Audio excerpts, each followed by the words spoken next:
غرباء غرباء غرباء غرباء غرباء غرباء غرباء. المحافظة على تلاوة القرآن. قرآن کی تلاوت ہر نئے دن کا آغاز اللہ کی کلام سے کرنے والا زندگی کے ہر غم سے دور ہو سکتا ہے. ابو موسیٰ اشعری رضی اللہ تعالی عنہ اور عمر رضی اللہ تعالی عنہ کو مقام کیسے ملا؟ اس بات میں کوئی شک نہیں ہے کہ کائنات میں سب سے اعلیٰ صحابہ کرام میں ابو بکر ہیں رضی اللہ عنہ، لیکن عمر رضی اللہ تعالیٰ عنہ بات کرتے اللہ قرآن بنا کے بھیج دیتے. بیت اللہ میں آئے کہتے ہیں یا رسول اللہ لو اتخذنا ذلك المقام للمصلى، ہم یہاں مقام ابراہیم پہ نماز نہ پڑھ لیں؟ جبریل ہواؤں اور فضاؤں میں تیرتے ہوئے آئے واتخذوا من مقام ابراہیم مصلى، آیت نازل ہوگی کہ یہاں 2 رکعتیں پڑھیں. عمر رضی اللہ تعالیٰ عنہ اللہ کے رسول صلی اللہ علیہ وسلم کے پاس آئے، کہتے ہیں یا رسول اللہ صلی اللہ علیہ وسلم دخل علیک البر والفاجر ولو امرت امہات المؤمنین بالحجاب. آپ کے پاس نیک لوگ بھی آتے ہیں، برے لوگ بھی آتے ہیں، آپ مومنوں کی ماؤں کو پردے کا حکم کیوں نہیں دے دیتے؟ ابھی یہ بات مکمل نہیں ہوئی، پردے کی آیات لے کے جبریل امین نازل ہو گیا. سبب کیا تھا؟ ان کے بیٹے عبداللہ ابن عمر بیان کرتے ہیں کہ عمر کی حالت یہ تھی كان اذا دخل البيت نشر المصحف قرأ فيه. عمر کی زندگی کا طریقہ یہ تھا، نماز پڑھاتے، ذکر کرتے اور گھر میں داخل ہوتے سب سے پہلا کام قرآن کھول کے بیٹھ جاتے. آج سے 20-25 سال پہلے یہی حالت تھی مسلمانوں کی. لوگ صبح صبح قرآن کھول کے پڑھتے ہیں، باقی کام نہیں. آج وہ حدیث میں آتا ہے كان لا ينام الا والسواك عند رأسه.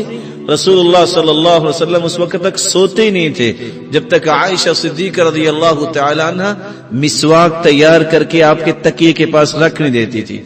آج سوتے وقت بھی ریموٹ پاس ہے اور اٹھتے وقت بھی سب سے پہلا کام ریموٹ ہی ہاتھ میں ہوتا ہے. کہاں سے سکون آئے گا؟ جانتے ہیں ریموٹ کس کا؟ وہ رات نا اصل میں لیٹ نائٹ ایک ڈرامہ لگتا ہے. اعوذ باللہ اعوذ بوجہ اللہ. یبعث الناس علی ما ماتوا.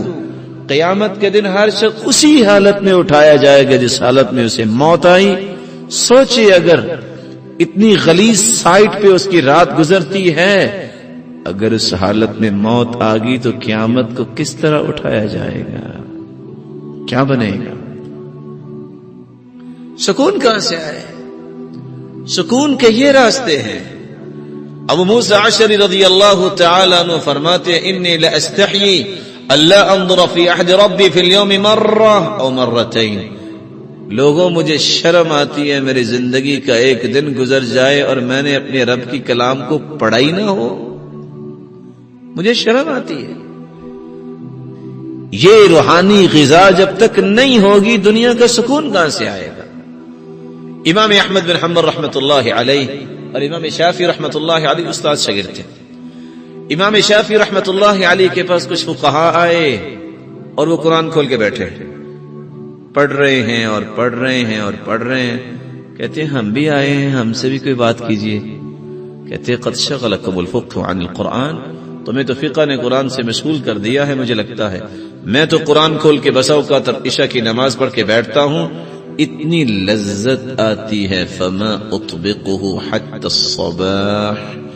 صبح کی اذان کا وقت ہو جاتا ہے اور قرآن بند کرنے کو جی نہیں چاہتا.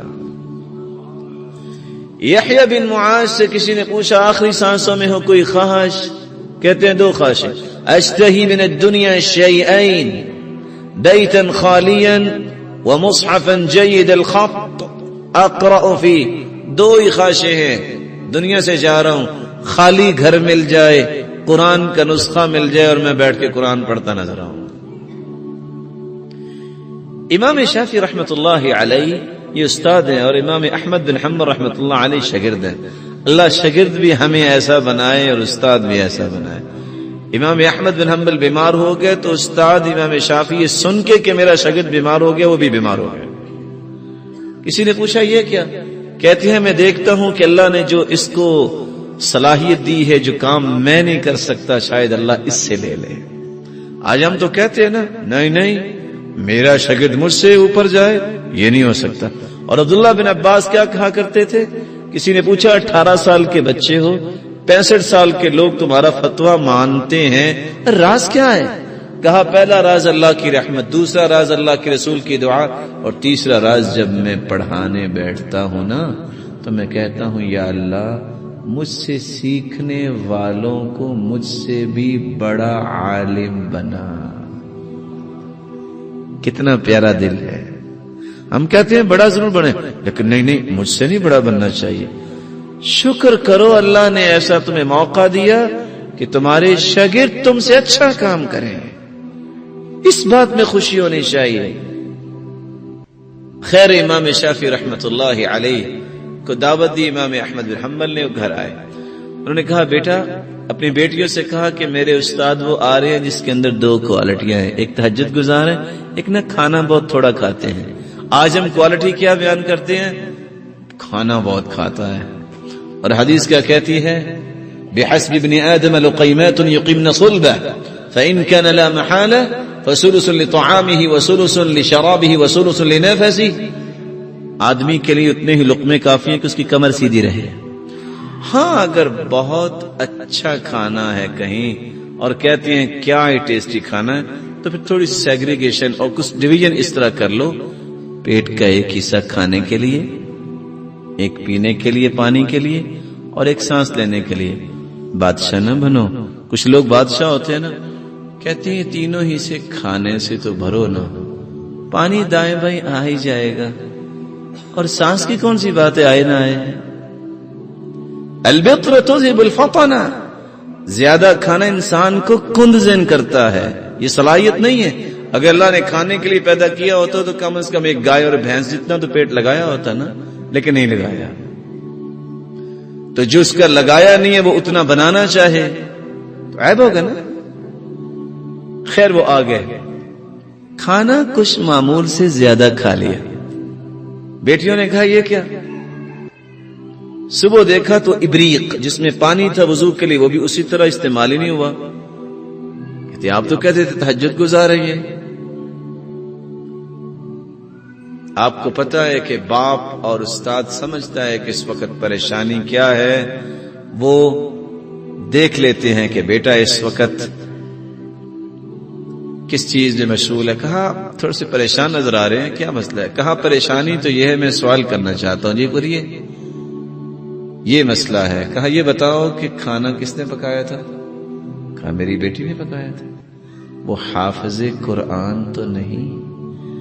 کہا جی اس کا تو طریقہ یہ ہے کہ وہ کھانا پکانے کے لیے چمچ لگاتی ہے، جب کھانا رکھ دیتی ہے پکنے کے لیے اور قرآن کی تلاوت شروع کر دیتی ہے، ادھر کھانا پک جاتا ہے، ادھر 5 بار منزل مکمل ہو جاتی ہے. کہا میں نے تو ایک لقمہ لیا تو اتنی لذت آئی، میں نے کہا چلو ایک اور لقمہ لے لیتا ہوں، اس میں اور زیادہ لذت آئی، میں نے کہا چلو ایک اور لقمہ لے لیتا ہوں. اسی طرح کرتے کرتے اتنا کھانا کھا لیا.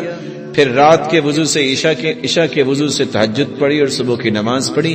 یا ابا عمیر ما فعل النغیر، اس حدیث کو سامنے رکھا اور 90 مسائل کا استنباط کیا. میں نے آج جو ریموٹ ہاتھ میں ہو، موسیقی سننے والی بیٹی اور اخبار جہاں وقت ضیاء اور ڈائجسٹ پڑھنے والی بیٹی کھانا پکائے گی تو کیا اس کے کھانے میں برکت آئے گی؟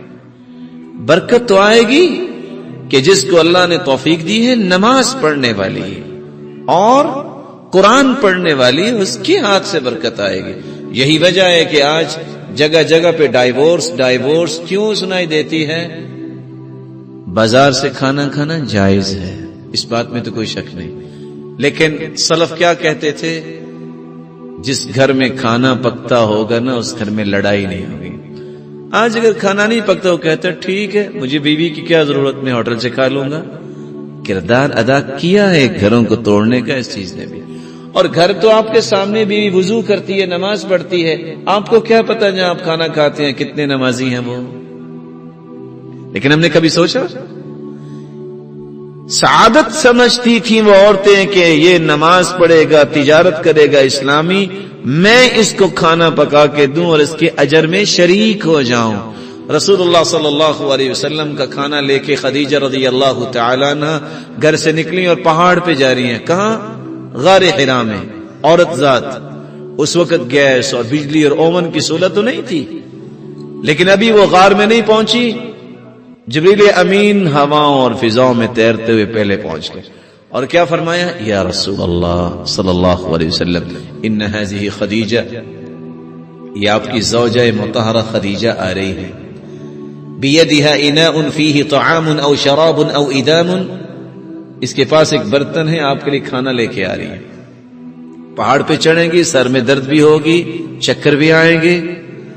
فَإِذَا أَتَتْكَ، جب وہ آ جائے، فَقْرَ عَلَيْهَا السَّلَامَ مِن رَبِّهَا، اسے کہنا خدیجہ تیرا رب تجھے سلام کہتا ہے۔ وَمِنِّي، میں سرتاج ملائک ہوں، میری طرف سے بھی اس کو سلام کہنا۔ وَبَشِّرْهَا بِبَيْتٍ فِي الْجَنَّةِ مِن قَصَبٍ لَا نَصَبَ فِيهِ وَلَا صَخَبٍ، اور اس کو خوشخبری بھی دے دینا تیرا جنت میں اللہ نے گھر بنا دیا ہے جس میں نہ کبھی تھکاوٹ ہوگی نہ سر درد ہوگی۔ سعادت۔ اگلے اصول کو بیان کرنے سے پہلے ایک چھوٹا سا وعدہ اگر آپ خوشی سے دے دیں تو لے سکتا ہوں میں۔ کون بھائی ہے جو وعدہ کرتا ہے کہ آئندہ زندگی ہر نئے دن کا آغاز قرآن مجید کی تلاوت سے ہوگا؟ آپ جتنا بھی پڑھ سکیں پڑھیں گے انشاءاللہ۔ آپ اس کی اس تلاوت کے نتیجے میں اپنی زندگی میں رونق دیکھیے گا۔ ہوتا کیا ہے؟ سب سے پہلے اٹھ کے دیکھتے ہیں اخبار پہ کیا لکھا ہے۔ ارے جو اللہ نے وحی نازل کی ہے وہ پڑھو، رات کو چھپنے والی نہ جانے اس میں جھوٹ کتنی اور سچ کتنے ہیں، اس کو کیوں پہلے پڑھتے ہو؟ پڑھ لو اگر تم نے کوئی حکومت میں کردار ادا کرنا ہے، کوئی اچھائی کا کردار ادا کرنا ہے، لیکن سب سے پہلے اس وحی کو پڑھو جو میری اور آپ کے رشتوں ہدایت کے لیے آئی ہے۔